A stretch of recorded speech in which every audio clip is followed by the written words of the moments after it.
চার কারণে মানুষ জুলুম করে। একটু আওয়াজ করে বলেন তো কয় কারণ? যদি শহীদ হয়েও মারা যান, কার উপরে জুলুম করেছেন, সেই জুলুমের বিচার আল্লাহ তাআলা আগে করবেন, কারণ বান্দার হক আপনি ঠকিয়েছেন। তারপরে আল্লাহ তাআলা আপনারে মাফ করবেন। আগে বিচার হবে, তারপর মর্যাদা দিবেন। শহীদদেরকে আল্লাহ তাআলা 6টা মর্যাদা দেন। ইউতি শাহীদু সিত্তা খিসালিন ইনদা আউয়ালি কাতরাতিন মিন দামিহি। প্রথম ফোঁটা রক্ত জমিনে পড়ার সঙ্গে সঙ্গে শহীদদের জীবনের গুনাহগুলা যিনি মাফ করে দিবেন তিনি কে? তো দেখেন একজন শহীদের দাম কত। এক ফোঁটা রক্ত জমিনে পড়ার আগেই শহীদের জীবনের সব গুনাহ আল্লাহ মাফ করে দিয়েছে। সুবহানাল্লাহ। 2 নম্বরে আল্লাহর হাবিব বলেন, ওয়ায়ুরা মাকাদাহু ফিল জান্নাহ। শহীদকে আল্লাহর জান্নাতের বাড়ি দেখানো হবে। শহীদ হওয়ার আগে জান্নাতের বাড়িটা দেখবে। এই জন্য শহীদ দুনিয়ার চিন্তা করে না, সব ভুলে যায়। শহীদ আল্লাহর জান্নাতের দৃশ্যগুলা শহীদ দেখতে পায়। এ দেখার কারণে শহীদ সব সেদিন ভুলে যায়। 3 নম্বরে ওয়ায়ুজাওয়াজু মাআ হুরিল আইন। জান্নাতি হুরদের সঙ্গে বিবাহের ব্যবস্থা করবে। 4 নম্বরে ওয়ায়ুমানু মিন আযাবিল কবর। কবরের ভিতরে মাটি এমন চাপ মারে, ডান দিকের হাড়গুলা বাম দিকে চলে যাবে, বাম দিকের হাড়গুলা ডান দিকে চলে যাবে। আল্লাহ রাব্বুল আলামিন শহীদদেরকে ডেকে ডেকে মর্যাদা দিবেন।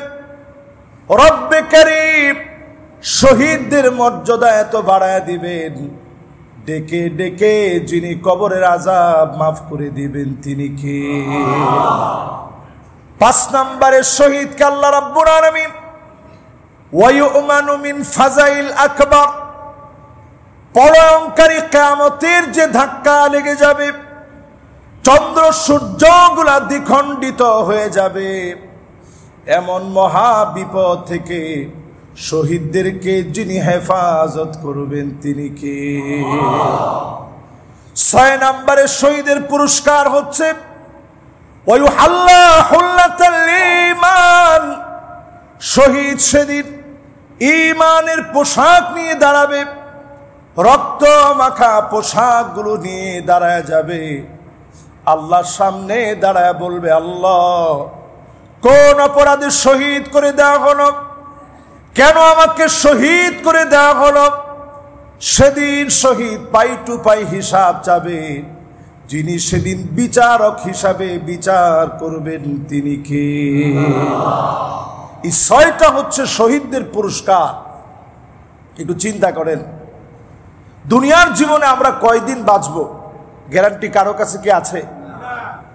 আমার কাছে নাই, পৃথিবীর কোনো মানুষের কাছে এই গ্যারান্টিটুকু নাই যে আজকে সুস্থভাবে আমি জুমাটা শেষ করতে পারবো।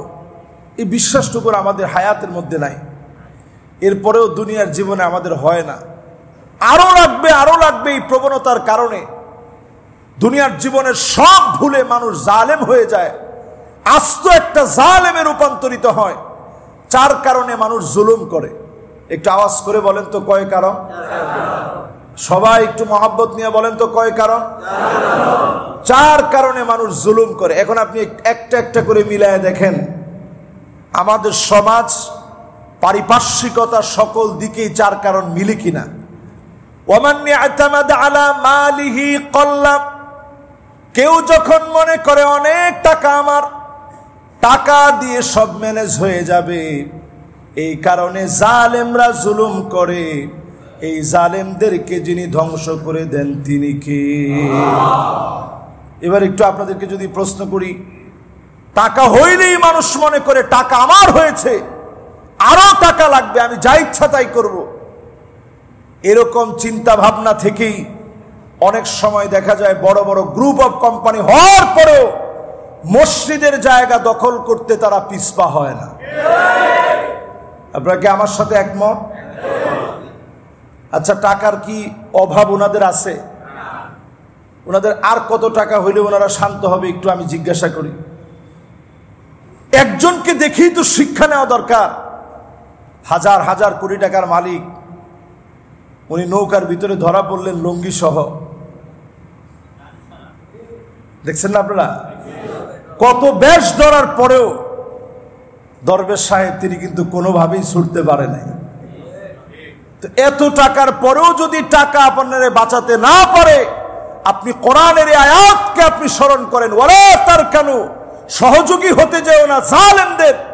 যদি সহযোগী হও, দুনিয়ায় তোমার আগুন স্পর্শ করবে, জাহান্নামের আগুন তোমার জন্য অপেক্ষায় আছে। ঠিক কিনা বলেন? এটা হচ্ছে এক নাম্বার কারণ জুলুম করার, টাকা। যার যত টাকা সে তত বড় বড় জালেম হয় দুনিয়ার জীবনে অনেক সময়। সবাই কিন্তু একরকম না। দুনিয়ার জীবনে কারুন যেমন ছিল বড় একজন জালেম, শুধুমাত্র টাকার কারণেই কারুন নিজের এত ক্ষমতাধর মনে করছে। সে মনে করেছে টাকার সামনে সব নত হয়ে যাবে, দুনিয়ার কেউ কথা বলবে না। যেদিন সময় আসলো, আল্লাহ যখন বলছে ধর, আল্লাহ যেদিন ধরতে বলেছে, কারুন শুধু আজ অবধি মাটির নিচে শুধু যাচ্ছে আর যাচ্ছে। ওই জায়গা আমি বহুবার, আল্লাহ আমাকে দেখাইছে 55,000 একর জমি, পুরা জায়গাটা দুদু মরুভূমি হয়ে আছে। সব ঘরবাড়িগুলা মাটির নিচে ঢুকে গেছে। একটা জায়গা শুধু অবশিষ্ট আছে, যেই জায়গায় কারুন প্রথম যুগে আল্লাহ পাককে সেজদা করেছে। জোরে করে আল্লাহু আকবার। তাহলে আপনি একটু হিসাব করেন, জুলুম করে পার পাওয়ার মতো কোনো সুযোগ কি আছে? দুই নম্বরে মানুষ জুলুম করবে,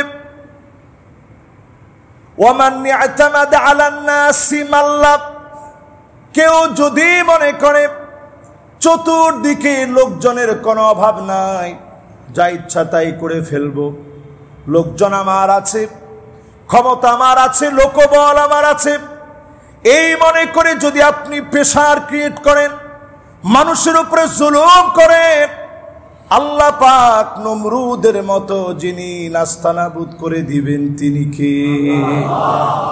ফেরাউনের মতো দল বল সহ লোহিত সাগরে ডুবায় মারবে।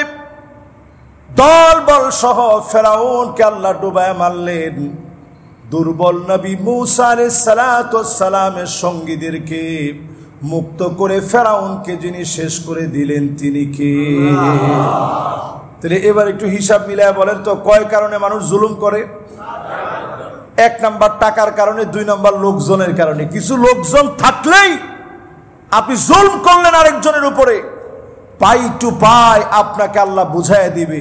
ক্ষমতার জোরে যদি একটা থাপ্পড় আপনি অন্যায়ভাবে কাউকে দিয়ে থাকেন, পাহাড় পরিমাণ থাপ্পড় আপনার জীবনে অপেক্ষায় আছে। ঠিক কিনা বলে? এটা দুই নাম্বার। এবার আসুন তিন নাম্বারে, ওমান ইয়াতামাদ আলা আকলিহি দাল্লা, কেউ যদি মনে করে অনেক জ্ঞানী আমি, এই জ্ঞান দিয়ে ইসলামের বিরোধিতা যদি করে, তাদেরকে যিনি ডাস্টবিনে আস্থা করে নিক্ষেপ করেন তিনি কে? শারিয়ার কবিরদের দশা দেখেন, যারা হুজুরদেরকে দেখলেই মৌলবাদ বলে, হুজুরদেরকে দেখলেই যারা ক্রিটিসাইজ করে কথা বলে, এই সমস্ত লোকদের দিকে একটু তাকায় দেখেন, আজকে তাদের চেহারা দেখলে বড় অসহায় মনে হয়।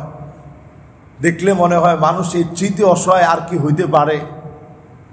যারা আকল দিয়ে ইসলামের বিরোধিতা করবে, মৌতের আগে দেখবেন তাদেরকে ডাস্টবিনে, মদের বাড়ে লাঞ্ছিত অপদস্থ করে জমিন থেকে আল্লাহ রাব্বুল আলামিন নাস্তানাবুদ করবে। যতজন ব্রেন দিয়ে, নিজের মেধা খাটিয়ে, ব্রেনকে খাটিয়ে ইসলামের বিরুদ্ধে যারা বিরুদ্ধাচারণ করেছে, তামাম দুনিয়ার ভিতরে আল্লাহ পাক তাদেরকে পাগল বানায়া অপদস্থ লাঞ্ছিত করে আল্লাহ তাআলা মৃত্যু দিয়েছে। তাদের মৃত্যু পৃথিবীর জন্য ভয়ঙ্কর দৃষ্টান্ত হয়ে আছে। ঠিক কিনা বলেন? আকল দিয়ে যদি ইসলামের বিরুদ্ধে বিরুদ্ধাচারণ করেন, আকলের মতো শক্তিশালী মহাশক্তি, এই শক্তিকে আল্লাহ তাআলা কেড়ে নেবেন। ইন্তেকালের আগে ওই মানুষগুলো অপদস্থ লাঞ্ছিত হয়ে দুনিয়া থেকে বিদায় নেয়। 4 কারণের ভিতরে 4র্থ নাম্বার কারণ হচ্ছে ওমান ইয়াতামাদা আলা সুলতানিহি যাল্লা। কেউ যদি মনে করে আল্লাহ পাক আমারে ক্ষমতা দিছে, এই ক্ষমতা চিরস্থায়ী, জীবনে কোনোদিন ক্ষমতা কেউ ছিনিয়ে নিতে পারবে না, এমন লোকদেরকে লাঞ্ছিত, অপদস্থ, অপমানিত করে যিনি ধ্বংস করে দিবেন তিনি কে? টেনে হিচড়ে আল্লাহ তাআলা নামায় দিবেন। আল্লাহ পাক যখন টেনে হিচড়ে নামায় দিবেন, ওমান ইয়াতামাদা আলা সুলতানিহি যাল্লা, আল্লাহ যাকে অপদস্থ লাঞ্ছিত করে নামাবেন, সম্মান করার মতো লোক আর খুঁজে পাওয়া যাবে না।